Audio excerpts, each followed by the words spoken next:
Morning students, how are you. इसके पहले वाले वीडियो में मैंने आपको वर्ब के डेफिनेशन बताए थे, उसकी काइंड्स बताई थी। आज मैं आपको उसके कुछ एक्सरसाइजेस की प्रैक्टिस करवाऊंगी, तो आगे देखते हैं क्या है। फर्स्ट क्वेश्चन है, match the subject verb and object to make sentences. यानी जो क्वेश्चन हमारा दिया हुआ है उसमें वन साइड में सब्जेक्ट दिए हैं, बीच में वर्ब है, उसके बाद ऑब्जेक्ट दिया हुआ है। तो आपको सब्जेक्ट के साथ सुटेबल वर्ब और ऑब्जेक्ट को मैच करना है और उस एक मीनिंगफुल सेंटेंस बना के नीचे लिखनी है। तो फर्स्ट है बॉयज। अब इसके साथ सुटेबल वर्ब क्या होगा? Are flying, boys are flying kites. लड़के पतंगे उड़ा रहे हैं। तो इसको पहले मैच करते हैं और ये जो सेंटेंस हमारा एक मीनिंगफुल बन रहा है उसे हमें नीचे लिखनी भी है। Boys are flying kites। ठीक है। नेक्स्ट क्या है? Our cow gives sweet milk। एक मीनिंगफुल सेंटेंस बन रहा है, इसे नीचे लिखेंगे।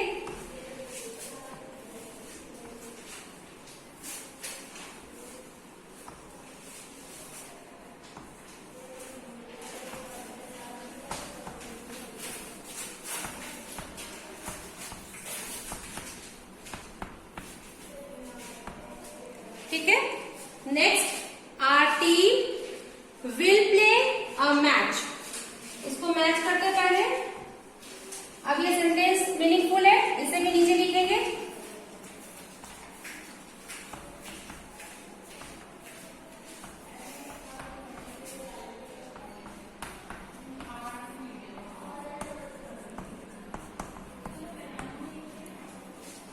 तो ये फर्स्ट क्वेश्चन हमारा डन हो गया मैथ। तो इसमें हमने देखा कि एक साइड जो सब्जेक्ट लिखा है, बीच में वर्ब है, फिर ऑब्जेक्ट है। तो हमने पहले सब्जेक्ट को एक सुटेबल वर्ब के साथ मैच किया, फिर उसके साथ एक सुटेबल ऑब्जेक्ट लेकर के और फिर सेंटेंस को नीचे एक मीनिंगफुल सेंटेंस बना के और नीचे लिखा है। तो आपको भी ऐसे ही मैच करनी है पहले और फिर नीचे उसको लिखनी है, यानी आपको अपनी नोटबुक में लिखनी है। Move next question. Complete each sentence with suitable verb from the box. यानी नीचे जो फिल इन द ब्लैंक्सेस दिए हुए हैं उसमें एक सुटेबल वर्ब भरना है। कहाँ से? जो हमें ऊपर में बॉक्सेस में दिए गए हैं वर्ब, उसमें से लेके इसको फिल करनी है। तो उसको रीड करते हैं। मिस जेन डैश इंग्लिश। तो इसमें से जो सुटेबल वर्ब है वो यहाँ पर क्या आएगा? टीचेस। अब इसको रीड करें। Miss Jane teaches English. Second, my friend dash a book. तो जैसे कि आपको बताया कि ये जो मैंने आपको यहाँ फिल कर दिया है, तो अब इसको आप कट कर दो ताकि आप कंफ्यूज ना हो कि वो वर्ड फिर दोबारा कहीं और ना फिल कर पाए। नेक्स्ट में माई फ्रेंड डैश अ बुक। तो यहाँ पे क्या फिल कर सकते हैं?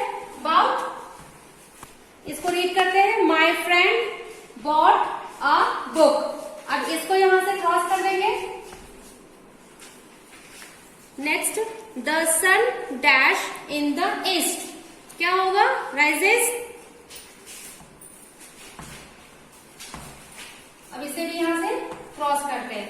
तो अब आपने देखा जो हमारे पास बॉक्सेस में वर्ब्स दिए हुए थे वहां से सुटेबल वर्ब लेके और मैंने इस फिल इन द ब्लैंक्स को फिल किया है। तो आपको भी तो अब आपको इसी तरह से बॉक्सेस में से वर्ब लेकर के और फिर आपको इस ब्लैंक्स में फिल करनी है।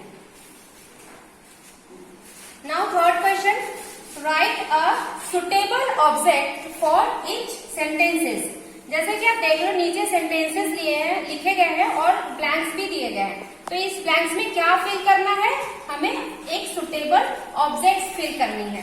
तो सेंटेंस को रीड करेंगे और जो इसके लिए सुटेबल ऑब्जेक्ट होगा उसके सोच करके और फिर हमें फिल करना है। तो महक मेड। महक बनाती है क्या? द फूड लिख सकते हैं। तो अब इसको रीड करते हैं। महक मेड द फूड। महक ने खाना बनाया। एक सुटेबल सेंटेंस रेडी हो गया। नेक्स्ट, गर्ल्स प्लग्ड क्या क्या इसमें ऑब्जेक्ट हो सकता है? The flower,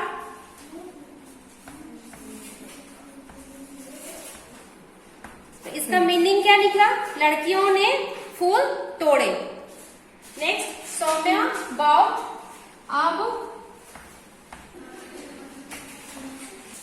Saumya bought a book. Saumya ने एक किताब खरीदी। तो अब आप देख रहे हो जो ये सेंटेंसेस दिए हुए थे इसमें से मैंने सोच करके एक सुटेबल ऑब्जेक्ट इसमें फिल किया ताकि वो सेंटेंस बिल्कुल मीनिंगफुल बने। पहले से रीड करते हैं। What can these animals do or do not do? Write questions and their answers. You can use verb from the box. ठीक है, तो अब यहाँ पर जो एनिमल का नाम दिया गया है वो एनिमल क्या कर सकता है और क्या नहीं कर सकता है, हमें इसे पहले एक क्वेश्चन फॉर्म में भी लिखना है, फिर उस क्वेश्चन का आंसर लिखना है। और इसे लिखने के लिए हम इस बॉक्स में से वो वर्ड्स को यूज कर सकते हैं। तो सबसे पहले क्या करेंगे, जो एनिमल दिया गया है हम उसे प्लूरल फॉर्म में कन्वर्ट करेंगे। तो फिश का प्लूरल क्या हो जाएगा? फिशेस। अब इसके हम सेंटेंस फॉर्म करते हैं। तो फर्स्ट क्या होगा? फिशेस। क्वेश्चन लिखते हैं, व्हाट कैन फिशेस डू? तो अब इस क्वेश्चन का मतलब क्या हुआ कि मछलियां क्या कर सकती हैं। तो जो काम एक मछली कर सकती है वो बहुत सारी मछलियां कर सकती है, जो एक मछली काम नहीं कर सकती है वो बहुत सारी मछलियां भी नहीं कर सकती है। तो इसका आंसर हम क्या लिख सकते हैं? इसके लिए अगर कोई हमें वर्ब की जरूरत है तो हम इस बॉक्स में से यूज करेंगे। तो what can fishes do? Fishes क्या कर सकती हैं? स्विम कर सकती हैं। Fishes can swim. Full stop. ठीक है, अब इसका एक क्वेश्चन बनेगा नॉट डू वाला, वो क्या नहीं कर सकती है। What can not can't fishes do? मछलियां क्या नहीं कर सकती हैं। तो ये तो आपको पता था कि स्विम कर सकती है, तो अब क्या नहीं कर सकती हैं? वो फ्लाई नहीं कर सकती, क्लाइंब नहीं कर सकती। तो आप इसमें से कोई भी वो यूज कर सकती हो। Fishes can't fly. ठीक है, अब देख लो जैसे मैंने एक एनिमल के लिए पहले तो उसे मैंने वो कन्वर्ट किया प्लूरल में, फिर इसके ये 4 सेंटेंस बने, क्वेश्चन आंसर। यहाँ ये फर्स्ट क्वेश्चन था जिसमें वो एनिमल कर सकता था और ये जो वो नहीं कर सकता है। तो ऐसे ही आपको बाकी एनिमल्स के लिए भी 4 सेंटेंसेस बनाने। Now next question, right a suitable subject for each sentence. जैसे आप लोग इसके पहले वाला एक क्वेश्चन था जिसमें ऑब्जेक्ट फिल करना था, अब इस सेंटेंस में आपको सब्जेक्ट फिल करना है। तो ये भी ध्यान रखना है कि आप यहाँ जो सब्जेक्ट आप फिल करोगे वो बिल्कुल सुटेबल और मीनिंगफुल सेंटेंस बना करके आए।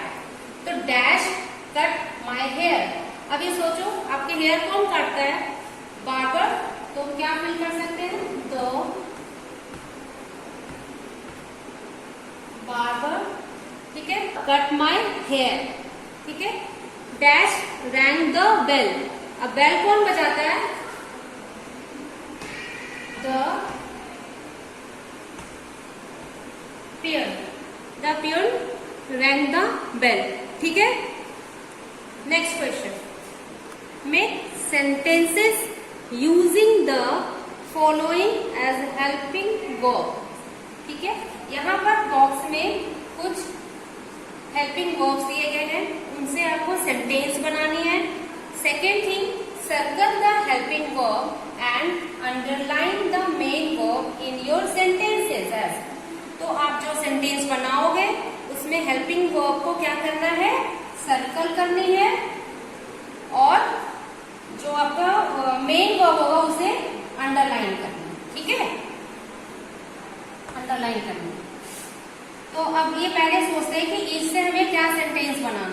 लिख सकते हैं,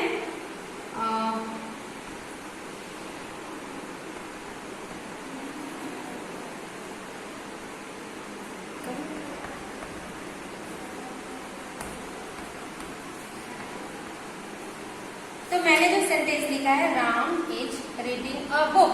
अब जैसे कि आपको ऊपर बोला गया था कि सर्कल द हेल्पिंग वर्ब, तो ये हेल्पिंग वर्ब है, इसको हमने सर्कल लगा दिया and underline the main verb. अब इसमें मेन वर्ब क्या है, रीडिंग, तो इसको अंडरलाइन कर दिया। नेक्स्ट, ये फर्स्ट था। नेक्स्ट एम को लेके चलना है।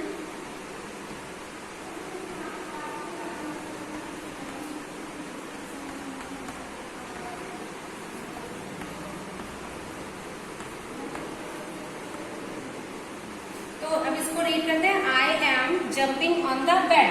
तो जैसा आपको बताया गया था, circle the helping verb and underline the main verb, और ये जो आपका है ये तो ऑब्जेक्ट है। तो अब आप देख रहे हो, जैसे आपको मैंने ये सारे एक्सरसाइजेस करके बताए हैं, तो आपको भी इसी तरह से सारे एक्सरसाइजेस को बिल्कुल ऐसा ही करना है। आई होप आपको समझ में आ गया होगा। Thank you.